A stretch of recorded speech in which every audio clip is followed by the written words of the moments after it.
الحمد لله الذي خلق من الماء بشرا فجعله نسبا وصهرا وأمر بالزواج لحكم عظيمة ومقاصد جليلة، وأشهد أن لا إله إلا الله وحده لا شريك له، وأشهد أن محمدا عبده ورسوله صلى الله عليه وعلى آله وأصحابه أجمعين ومن تبعهم بإحسان إلى يوم الدين. أما بعد، فيا أيها الإخوة، أوصيكم ونفسي المقصر أولا بتقوى الله عز وجل، فهي وصية الله للأولين والآخرين.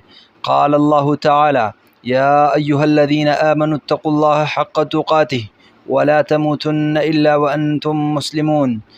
أحبتي في الله، حديثنا اليوم عن الزواج بالمرأة الصالحة، فهو أساس المسلم، فهو أساس البيت المسلم، وأعظم أسباب صلاح الزوج والذرية، وبه تستقيم الحياة وتتحقق المودة والرحمة.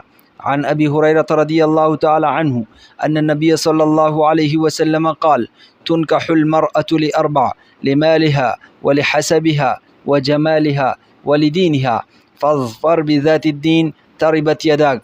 متفق عليه. فمن أراد أن يؤسس بيتا على تقوى الله فليختر زوجة صالحة تقية نقية همها رضا الله وهمها تربية أولادها على الإسلام، تحفظ زوجها في سره وعلنه وتعينه على طاعة الله. وقد روي أن عمر بن الخطاب رضي الله تعالى عنه قال: لا تزوجوا بناتكم إلا من التقي، فإن أحبها أكرمها وإن كرهها لم يظلمها. وقال الحسن البصري رحمه الله: زوجها من صاحب الدين، إن أحبها أكرمها وإن أبغضها لم يظلمها.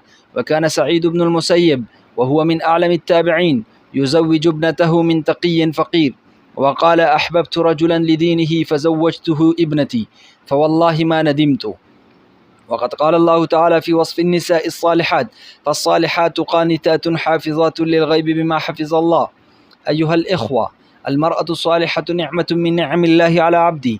قال النبي صلى الله عليه وسلم: أربع من السعادة: المرأة الصالحة، والمسكن الواسع، والجار الصالح، والمركب الهني. رواه ابن حبان.